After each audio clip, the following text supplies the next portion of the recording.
ಅದು ಸಮೃದ್ಧಿ ಪೀಡಲ್ಲಿ ಹಳ್ಳಾಗ್ಬಿಡ್ತಾ? ನಾಗೇಶ್ ಪೀಡಲಾಗಿಲ್ವಾ? ಕೊತ್ತೂಸ ಪೀಡಲಾಗಿಲ್ವಾ? ಅಂಬರೀಷ್ ಪೀಡಲಾಗಿಲ್ವಾ? 15 ವರ್ಷಗಳಿಂದ ಇಲ್ಲದ ಹಳ್ಳ ಹೀಗೆ ಆಗ್ಬಿಡ್ತಾ? ಸರ್ಕಾರ ಆರ್ಥಿಕ ಅನುಗುಣವಾಗಿ ನಿಮಗೆ ಸ್ಪಂದಿಸ್ತೀವಿ ಅಂತ ಲೆಟರ್ ಹಾಕವ್ರು.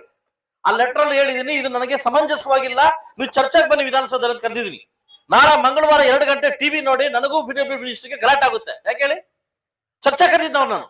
ನನಗೆ ಭಿಕ್ಷೆ ಕೊಟ್ಟಿದ್ದೀರಿ, ಶಾಸಕನಾಗಿ ಮಾಡಿದಿರಿ. ನಾನು ಸತ್ರು ಶಾಸಕನೇ, ಬದುಕಲು ಶಾಸಕನೇ, ಇನ್ನು ಹೋದ್ರು ಶಾಸಕನೇ, ನಾನು ಶಾಸಕನೇ, ಹೌದ್ ತಾನೆ? ನಾನು ಒಂದು ಕೇಳಕ್ಕೆ ಇಷ್ಟಪಡ್ತೀನಿ. ಈ ರೋಡ್ಗಳು ತುಂಬಾ ಅಧ್ವಾನ ಆಗಿದ್ದಾವೆ. ಈ 2 ವರ್ಷ ಆಗ್ಬಿಡ್ತಾ? ಈ 2 ವರ್ಷ ಎಲ್ಲ ತೊವಿ ಪರಿಸ್ತೀರ ರೋಡ್ಲ?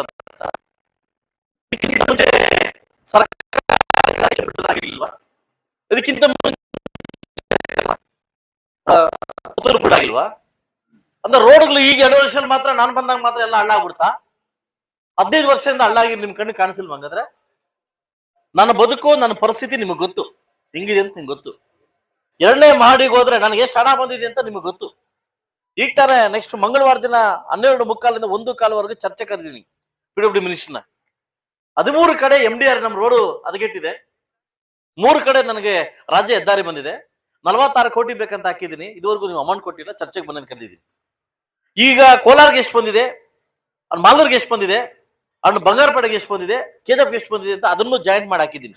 ಇವರಿಗೆಲ್ಲ ಇಷ್ಟು ಕೊಟ್ಟು ನನಗೆ ಎಷ್ಟು ಕಮ್ಮಿ ಕೊಟ್ಟಿದ್ದೀರಾ? ಈಗ ನಂದು ಸರ್ಕಾರ ಇಲ್ಲ ಅಂತ ನಿಮ್ಗೆ ಚೆನ್ನಾಗಿ ಗೊತ್ತು. ನನ್ನ ಪರಿಸ್ಥಿತಿ ಏನಿದೆ ನಿಮ್ಗೆ ಚೆನ್ನಾಗಿ ಗೊತ್ತು. ನಾನು ಯಾವ ಪರಿಸ್ಥಿತಿ ಅನುಭವಿಸ್ತೀನಿ ನಿಮ್ಗೆ ಚೆನ್ನಾಗಿ ಗೊತ್ತು. ಆದ್ರೂ ಕೂಡ ಕರ್ಕೊಂಬಂದು ಈ ತರ ಅವಮಾನ ಮಾಡೋದು ನಿಮ್ಗೆ ಒಳ್ಳೇದಲ್ಲ. ಯಾಕೆಂದ್ರೆ ನಿಮ್ಮ ನಿಮ್ಮ ನಿಮ್ಮ ನಿಮ್ಮ ಶಾಸಕರ ಬಗ್ಗೆ ನಿಮ್ಗೆ ಗೊತ್ತಿದೆ. ನಿಮ್ ಪರಿಸ್ಥಿತಿ ನನ್ನ ಹತ್ರ ಇದೆಯೋ ಇಲ್ವೋ ಗೊತ್ತಿಲ್ಲ. ನಾನು ಇರೋದ್ರಲ್ಲಿ ಹಂಚ್ಕೊಂಡು ತಿಂತಾ ಇದ್ದೀನಿ, ಇರೋದ್ರಲ್ಲಿ ನಿಮ್ಮ ಮನೆಯಲ್ಲೇ ಕೂತ್ಕೊಂಡು ತಿಂತಾ ಇದ್ದೀನಿ. ನನ್ನ ಪರಿಸ್ಥಿತಿ ಕೆಟ್ಟ ಅವಧಿ ನನ್ನ ಶಾಸಕರು ಮಾಡಿದ್ದೀನಿ. ಅದೊಂದು ಕಡೆ ನೋವು ನನಗೆ. ನನ್ನ ಪರಿಸ್ಥಿತಿಯಲ್ಲಿ ಈಗ ಇದೇ ಪಂಚಾಯತಿಗೆ 4 ರಿಂದ 5 ಕೋಟಿ ರೂಪಾಯಿ ಅಮೌಂಟ್ ಹಾಕಿದ್ವಿ. ಅದೆಲ್ಲೇನಂತ ಲಿಸ್ಟ್ ತರ ಕೇಳಿ ನಾವಾಗ್ಲೂ ಕಾರಲ್ಲಿ ಜೀಬಾರಂಡಳ್ಳಿ ಕೇಳ್ತಾ ಇದ್ರಿ ಬಂದು. ಅಂಬೇಡ್ಕರ್ ಭವನ ಹಾಕಿದ್ದೀನಿ, ರೋಡ್ ಹಾಕಿದ್ದೀನಿ, ಸಿಂಗೇಪಲ್ಲಿಗೆ ರೋಡ್ ಹಾಕಿದ್ದೀನಿ, ಬ್ರಿಡ್ಜ್ ಹಾಕಿದ್ದೀನಿ. ನೀವು ಓಡಾಡ್ತಾ ಇದ್ರಲ್ಲ ಈಗ ಯಾವ್ದು ಹೇಳಿ, KBPL ರೋಡ್ 13,60,00,000 ರೋಡ್ ಎಲ್ಲಿಂದ ಬಂತಿದ್ದು? ಈ ರೋಡ್ ನಿಮ್ದಲ್ಲ ಹಂಗಾರೆ? ಅಭಿವೃದ್ಧಿ ಆಗೇ ಅಲ್ವಾ ಹಂಗಾರೆ? ಇದಕ್ಕಿಂತ ಮುಂಚೆ ನಾಗೇಶ್ ಪುಟ್ಟಿದಾಗ ಯಾರು ಸತ್ಯ ಅಲ್ವಲ್ಲ ಹಂಗಾರೆ? ನಾವು ಅವಾಗ ನಮ್ಮ ಕಣ್ಣು ಕಾಣಿಸಿಲ್ವ ಹಂಗಾರೆ? ಇನ್ನೂ ಬೇಬಿ, ಇನ್ನೂ ಮಗು. ನಾನು 2 ವರ್ಷ ಆಗಿದೆ ಬಂದು. ಇರೋದ್ರ ಹಂಚ್ಕೊಂಡು ತಿಂತಾ ಇದ್ದೀನಿ ನಾನು.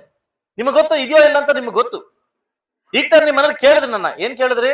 ಎಲ್ಲಾ ಪಂಚಾಯತ್ ಕೇಳಿದ್ರಿ, ನರೇಗಾದಲ್ಲಿ ಬಿಲ್ಡಿಂಗ್ ಮಾಡಿ ಸರ್, ನರೇಗಾದಲ್ಲಿ ಬಿಲ್ಡಿಂಗ್ ಮಾಡಿದ್ರಿ, ನಿಮ್ಮ ಏನಾದ್ರು ಮಾಡ್ಕೊಡಿ ಸರ್. ನಾನು ಹೇಳಿದೆ ಆ ಸಭೆದಲ್ಲಿ ಬಂದು ಅನೌನ್ಸ್ ಮಾಡ್ತೀನಿ ಹೋಗಿ ಅಂತಂದೆ. ಹೌದಾ? ಹೇಳಿಲ್ವಾ? 10 ಲಕ್ಷ ರೂಪಾಯಿ ಪೀಠೋಪಕರಣಗಳನ್ನ ಒಳಗಡೆ ಏನು ಇಂಟೀರಿಯರ್ ಬಿಟ್ಬಿಟ್ಟಿದೀನಿ ನೀವು. 10 ಲಕ್ಷ 15 ಲಕ್ಷ ಆಗುತ್ತೆ. ಏನಕ್ಕೆ? ಪೀಠೋಪಕರಣಕ್ಕೆ. ಅದಕ್ಕೆ ಆನಂದ್ ರೆಡ್ಡಿ ಅವ್ರನ್ನ ಹೇಳಿದೀನಿ, ಬೆಳಗ್ಗೆ ಕೂಡ ಅವ್ರಿಗೆ ಹೇಳಿದೀನಿ. ಅವರ ಸಮ್ಮುಖದಲ್ಲಿ ಅವ್ರ ಇದರಲ್ಲಿ ನಾನು ಅಮೌಂಟ್ ಹಾಕಿ, ಅನುದಾನ ಹಾಕಿ ನಾಳೆಯಿಂದ ವರ್ಕ್ ಮಾಡ್ತಕ್ಕಂಥ ಜವಾಬ್ದಾರಿ ನಂದು. ಅದು ಇವತ್ತು KBP ರೋಡ್ ಹೆಂಗಿತ್ತ ನಿಮ್ಗೆ ಚೆನ್ನಾಗಿ ಗೊತ್ತಾನೆ. ಹೌದಾ? ಇವತ್ತು ಹೆಂಗಿದೆ? 13,60,00,000 ರೋಡ್ ಹೆಂಗಿದೆ? ಅದು ಅರ್ಥ ಆಯ್ತು ನನಗೆ. ಸೊ ಅದ್ ಯಾಕಂತಂದ್ರೆ ನನಗೆ ಈ ಪಂಚಾಯತಿ ಬರ್ಬೇಕಾದ್ರೆ 28 ಹಳ್ಳಿ ಇರ್ತಕ್ಕಂಥ ಪಂಚಾಯತಿ, ಅತಿ ದೊಡ್ಡ ಪಂಚಾಯತಿ ನನಗಿದು. ನನಗೂ ಖಂಡಿತವಾಗ್ಲೂ ನಿಮ್ಮನ್ನ ನೋಡ್ಬೇಕು, ನಿಮ್ಮನ್ನ ಮಾಡ್ಬೇಕು. ಬಟ್ ನನ್ನ ಪರಿಸ್ಥಿತಿ ಸರಿ ಇಲ್ವೇ? ನನ್ನ ಪರಿಸ್ಥಿತಿ ಅಲ್ಲ. 72 ಜನ ಶಾಸಕರು, 72 ಜನ, ಒಬ್ರು KH ಮುನಿಯಪ್ಪ ಬಿಟ್ಟು 73, 72 ಜನ ಶಾಸಕರು ಗೋಳು ಇದೇ ಆಗಿದೆ. ಏನೋ ಅನ್ಕೊಂಡು ಬಂದ್ವಿ, ಏನೋ MLA ಗಿರಿ ಹಂಗಿರ್ತದೆ ಅಂತ. ಇಲ್ಲಿ 72 ಜನ ಹೊಸ ಶಾಸಕರು, 72 ಜನ ಊಟ ಸೇರಿ ಅನ್ಕೊಂಡ್ವಿ. 72 65 ಜನ ಗೆಲ್ಲಲ್ಲ ಕಣ ನಾವು. ಯಾಕಂದ್ರೆ ನಮ್ಮ ಪರಿಸ್ಥಿತಿ ಹಂಗಿದೆ, ಹೇಳ್ಕೊಳಕ್ ಆಗ್ತಾ ಇಲ್ಲ. ನೀವು ಕರೆದಾಗ ಬಂದು ಹೊಸ ಬಟ್ಟೆ ಹಾಕೊಂಡು ಬಂದು ಮೈಕಲ್ ಮಾತಾಡೋದು ಬಿಟ್ರೆ, ಇಡೀ ನನ್ನ ಕರ್ನಾಟಕ ರಾಜ್ಯದಲ್ಲಿ ನನ್ನ ಪರಿಸ್ಥಿತಿ ಹೇಗಿದೆ ಅಂತ ನನ್ನ ಕೂತಿರ್ತಕ್ಕಂಥ ಸ್ನೇಹಿತರಿಗೂ ಗೊತ್ತು. ಸೊ ಅದರಿಂದ ಖಂಡಿತವಾಗ್ಲೂ ತಾಳ್ಮೆಯಿಂದ ಇದ್ರೆ ನಾವು ಖಂಡಿತವಾಗಿ ನಾವು ಗೆದ್ದೇ ಗೆಲ್ತೀವಿ. ತಾಳ್ಮೆನ ಕೆಡಿಸ್ಕೊಂಡಿದೀವಿ ಅಂದ್ರೆ ಖಂಡಿತ ನಾವೇನಾಗುತ್ತೆ, ರಾಜಕಾರಣದಲ್ಲಿ ಎಡವಟ್ಟು ಮಾಡ್ಕೊಂತೀವಿ. ಅದರಿಂದ ನಾನು ಕೂಡ ತುಂಬಾ ತಾಳ್ಮೆಯಿಂದ ಇದ್ದೀನಿ. ಇವತ್ತೆಲ್ಲ ನಾಳೆ ನಮ್ಗೆ ಒಳ್ಳೆ ಕಾಲ ಬಂದೇ ಬರುತ್ತೆ ಅಂತ ಕಾಯ್ತಾ ಇದ್ದೀನಿ. ಇವತ್ತು ನನಗೆ ಗೊತ್ತಿದೆ, 2ನೇ ಮಹಡಿಗೆ 219ನೇ ರೂಮ್ಗೆ ಹೋಗ್ಬಿಟ್ರೆ ನೀವು ಒಂದು ಲೆಟರ್ ಕೊಟ್ರೆ ನಮ್ಮ ಅನುದಾನ ಎಷ್ಟು ಮಂದಿ ಕೊಡಿ ಅಂತ ಹೇಳಿದ್ರೆ ನಿಮ್ಗೆಲ್ಲ ಬರ್ತದೆ. ನಾನು ಬಚ್ಚಿಟ್ಕೊಂಡು ತಿನ್ನೋ ಪರಿಸ್ಥಿತಿ ಏನಿಲ್ಲ. ಯಾಡ ಹೊಚ್ಚೆ ಸೀನೋಫ್ರಿಗೆ ಮೋಸ್ಕೊಂಡು ಬೇಕಿ ಅಂತ ಪರಿಸ್ಥಿತಿ ಏನಿಲ್ಲ. ನನ್ನ ಪರಿಸ್ಥಿತಿನ ನೀವು 2ನೇ ಮಹಡಿಗೆ ಹೋದ್ರೆ ಗೊತ್ತಾಗುತ್ತೆ ನನ್ನ ಪರಿಸ್ಥಿತಿ.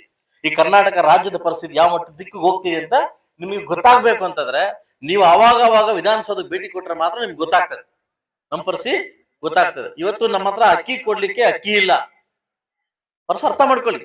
ಇನ್ನು 2-3 ತಿಂಗಳು ಹೋದ್ರೆ ಈಗ ನನ್ನ ವಿಶೇಷವಾಗಿ ಲೆಟರ್ ಹಾಕಿದಾರೆ CM ಅವ್ರು ನಮ್ಗೆ. ಏನಂತಂದ್ರೆ ನಿಮ್ಮ ಅನುದಾನದ 22% ಟೀಚರ್ಗೆ ಶಿಕ್ಷಕರಿಗೆ ಸಂಬಳ ಕೊಡಿ ಅಂತ ನಮ್ಗೆ ಲೆಟರ್. ನಮ್ಮ ಅನುದಾನದ 22% ನೀವು ತಗೊಂತೀವಿ ವಾಪಸ್ ಅಂತ ಹೇಳಿದ್ದಾರೆ. ನೀವು ಸ್ವಲ್ಪ ಅರ್ಥ ಮಾಡಿ ಯಾವ ಮಟ್ಟದಲ್ಲಿ ಇದೀವಿ ನಾವು. ನೀವು ಅವಾಗ ನಮ್ಮ ಮನೆ ಹೇಳ್ತಾ ಇದ್ದ ಏನಂತಂದ್ರೆ ಗ್ರಾಮ ಪಂಚಾಯತ್ ಸದಸ್ಯನ ಏಮೋ ದೋಸ್ತ ನಲ್ಪತ್ತಾರ ಐತಿ ತಿಳಿಸಿದ್ರಿ ಫ್ರೆಂಡ್ಲಿ ಐತಿ ತಿಳಿಸಿದ್ರಿ ಸಂಸಾರ ಕೆಟ್ಲೆ ಅದ್ಮೇಲೆ ಫ್ರೆಂಡ್ಲಿ ಅನ್ಕೋತ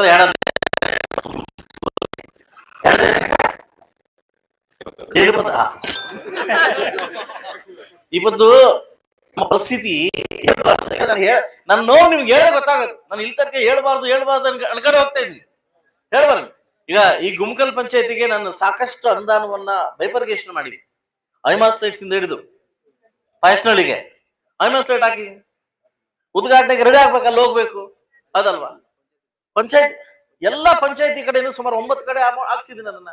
ಈಗ ನಿಮ್ಗೆಲ್ರು ವಾಟರ್ ಫಿಲ್ಟರ್ ಹಾಕ್ಸಿದೀನಿ, ರೋಡಲ್ಲಿ ಹಾಕ್ಸ್ತಾ ಇದೀನಿ. ಈಗ ಉಂಡೆದಂಟ್ಲ ಪಂಚ್ಕೊಂತೀನಿ ಹಚ್ಚು ಲೇನ್ ನಾನು ಪಂಚ್ಕೊತೀನಿ ಕೈತೀನಿ.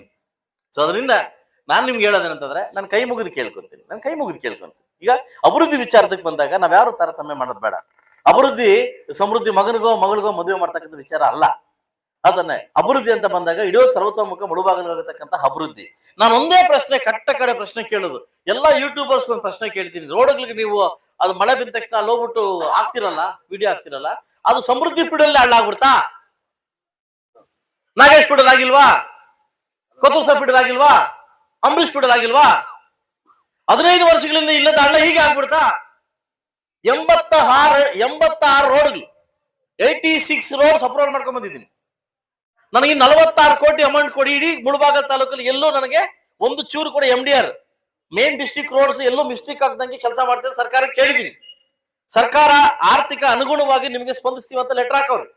ಆ ಲೆಟರ್ ಅಲ್ಲಿ ಹೇಳಿದೀನಿ ಇದು ನನಗೆ ಸಮಂಜಸವಾಗಿಲ್ಲ, ನೀವು ಚರ್ಚೆಗೆ ಬನ್ನಿ ವಿಧಾನಸೌಧದಲ್ಲಿ ಕರೆದಿದ್ದೀನಿ. ನಾಳೆ ಮಂಗಳವಾರ 2 ಗಂಟೆ ಟಿವಿ ನೋಡಿ ನನಗೂ ಬಿಜೆಪಿ ಮಿನಿಸ್ಟರ್ಗೆ ಗಲಾಟೆ ಆಗುತ್ತೆ. ಯಾಕೆ ಹೇಳಿ? ಚರ್ಚೆ ಕರೆದಿದ್ದವ್ ನಾನು. ಯಾಕೆ ಅನ್ಯಾಯ ಮಾಡ್ತಿದ್ದೀನಿ ನಮ್ಗೆ? ನಂದು 3 ಕರ್ನಾಟಕ, ಆಂಧ್ರ, ತಮಿಳುನಾಡು 3 ಬರ್ತಕ್ಕಂಥ ಪ್ರದೇಶ. ನಮ್ಮ 3 ಬಿಟ್ರೆ ಆಂಧ್ರ ಮತ್ತು ತಮಿಳುನಾಡಿಗೆ ಹೋಗ್ತೀನಿ. ನಮ್ಮ ಹತ್ರ ನಮ್ಗೆ ಅನ್ಯಾಯ ಆಗ್ತಾ ಇದೆ, ಅಮೌಂಟ್ ಕೊಡಿ ಅಮೌಂಟ್. ಅವ್ರು ಏನ್ ಹಾಕೋ ನನಗೆ ನನ್ನ ಆರ್ಥಿಕ ಅನುಗುಣವಾಗಿ ನಿಮ್ಗೆ ಕೊಡ್ತೀವಿ ಅಂತ ಹೇಳಿದಾರೆ. ಅದಕ್ಕೆ ನನಗೆ ಸಮಾಧಾನ ಇಲ್ಲ, ನಿಮ್ಮ ಹತ್ರ ಚರ್ಚೆಗೆ ಬಂದು ಅಂತ ಕರೆದಿದ್ದೀನಿ. ನನ್ನ ಲೆಟರ್ ಅವ್ನು ಕೇಳಿದೆ, ನಮ್ ಇನ್ನೂ ನಾನು ಕೊಡು ಅಂತ ಆಯ್ತಲ್ವಾ. ಸೊ ನಾನ್ ನಿಮ್ಗೆ ಏನ್ ಹೇಳ್ತೀನಿ ಅಂತಂದ್ರೆ, ದಯವಿಟ್ಟು ನೀವೇನು ನನಗೆ ಭಿಕ್ಷೆ ಕೊಟ್ಟಿದ್ದೀರಿ, ಶಾಸಕನಾಗಿ ಮಾಡಿದಿರಿ. ನಾನು ಸತ್ರು ಶಾಸಕನೇ, ಬದುಕಲು ಶಾಸಕನೇ, ಇನ್ನು ಹೋದ್ರು ಶಾಸಕನೇ, ನಾನು ಶಾಸಕನೇ, ಹೌದ್ ತಾನೆ? ಇರೋದ್ರಲ್ಲಿ ಒಳ್ಳೆ ಕೆಲಸ ಮಾಡಿ ನಿಮ್ಮ ಹತ್ರ ಬೇಷ್ ಅನ್ಸ್ಕೊಳ್ತಕ್ಕಂಥ ಕೆಲಸವನ್ನ ಮಾಡ್ಲಿಕ್ಕೆ ಶತಪ್ರಯತ್ನವನ್ನ ಮಾಡ್ತಾ ಇದ್ದೀನಿ ನಾನು. ಅದಲ್ಲ ಇಲ್ಲಿಂದ ನಾವು JCB ಎತ್ಕೊಂಡು ಇಟಾಚಿ ಎತ್ಕೊಂಡು ಬೋಸ್ಕೊಂಡು ಹೋಗಿಲ್ಲ, ಬಂದಿಲ್ಲ ಇಲ್ಲಿ ಖಂಡಿತವಾಗ್ಲು. ಯಾಕೆ ನಂದೇ ಅಂತ ಉದ್ದಿಮೆ ಇದೆ. ಸೊ ಅದರಿಂದ ನಾನು ಕೈ ಮುಗಿದು ಕೇಳ್ತೀನಿ, ನೀವೇನ್ ಭಿಕ್ಷೆ ಕೊಟ್ಟಿದ್ರಿ, ನೀವೇನ್ ಶಾಸಕರಾಗಿ ಮಾಡಿದಿರಿ, ಖಂಡಿತವಾಗ್ಲು ಕಿಂಚಿಂತೂ ಅಗೌರವ ಮಾಡ್ದಂಗೆ ನಿಮ್ಮನ್ನ ಉಳಿಸ್ಕೊಡ್ತಕ್ಕಂಥ ಜವಾಬ್ದಾರಿನ ನಾನು ಖಂಡಿತವಾಗ್ಲು ಹೆಗಲ ಮೇಲೆ ಎತ್ಕೊಂಡು ಓಡಾಡ್ತೀನಿ. ನಾನು ನಂಬಿ. ಯಾಕಂದ್ರೆ ನಮ್ಮ ಪರಿಸ್ಥಿತಿ, ಇಡೀ ನಮ್ಮ ಪರಿಸ್ಥಿತಿ ಸರಿ ಇಲ್ಲ. ಯಾಕಂದ್ರೆ ನಾವು ನಿಮ್ಗೆ ಒಂದೇ ವಿಷಯ ಗೊತ್ತಿರಿ, ఇంటికి సంసారానికి కావాల్సింది 3 లక్షలు, ఎవ్రీ మంత్ కావాల్సింది 3 లక్షల అమౌంట్ సంసారానికి. మా దగ్గర వస్తా ఉన్నది 2 లక్షలు. 1 లక్ష ఏడాది అప్ చేస్తాం ಅಂದ್ರೆ ನಮ್ಮ ಸರ್ಕಾರ ಅಪ್ ಮಾಡ್ತಾ ಇದೆ. ಸೊ ಅದರಿಂದ ನಿಮಗೂ ನಾಗರಿಕರಿಗೂ ಇದು ಗೊತ್ತಾಗಬೇಕು ಇವತ್ತು ಪರಿಸ್ಥಿತಿ ಹೆಂಗೆ ಅಂತ. MLA అంటే అయిపోయి కథ. సో ಅದರಿಂದ మీరు కూడా నా బాధ అర్థం చేసుకుంటారు, మీ బిడ్డ నేను నన్ను కూడా అర్థం చేసుకుంటారు, నా బాధ అర్థం చేసుకుంటారు. దయచేసి ఈ బిల్డింగ్కి అయినంత త్వరగా ನಾನು ವಿಶ್ವ ಆದಷ್ಟು ಬೇಗ ನೀನು ಲೆಟರ್ ಮಾಡ್ಕೊಂಡು ಇದನ್ನ ವರ್ಕ್ ಸ್ಟಾರ್ಟ್ ಮಾಡ್ಕೊಂಡು ಆದಷ್ಟು ಬೇಗ ಕಂಪ್ಲೀಟ್ ಮಾಡ್ಕೊಡ್ತಿ. ಅರ್ಬಿಡ ಒಳಗಡೆ ವುಡ್ ವರ್ಕ್ ಇಂದ ಹಿಡಿದು ಟೋಟಲ್ ಕಂಪ್ಲೀಟ್ ಮಾಡ್ಕೊಡ್ತಕ್ಕಂಥ ಜವಾಬ್ದಾರಿ ನಂದು. ಓಕೆ. ಎಲ್ಲಿ ಮುಳಬಾಗಲ್ ತಾಲೂಕಲ್ಲಿ ನಮ್ಮ ಇವರು ಗ್ಯಾರಂಟಿ ಅಧ್ಯಕ್ಷ ಹೇಳ್ದಂಗೆ ಮುಳಬಾಗಲ್ ತಾಲೂಕಲ್ಲಿ ಎಲ್ಲೆಲ್ಲಿ ಹೊಸ ಬಿಲ್ಡಿಂಗ್ ನ ಕಟ್ತಾ ಇದಿರೋ ಎಲ್ಲಾ ಕಡೆ ನನ್ನ ಅನುದಾನದಿಂದ 10 ರಿಂದ 15 ಲಕ್ಷ ರೂಪಾಯಿ ಅನುದಾನವನ್ನು ನಾನು ಕೊಡ್ತಾ ಇದ್ದೀನಿ.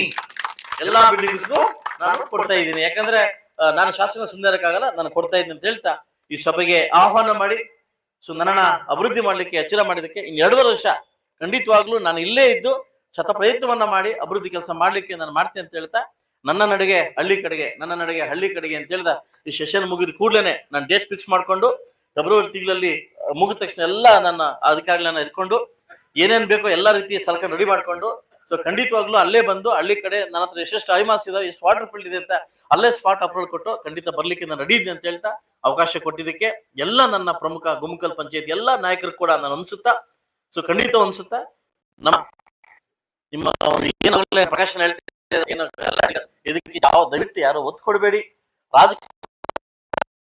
ರಾಜಕಾರಣ ಯಾರು ಮಾಡಿದ್ದಾರೆ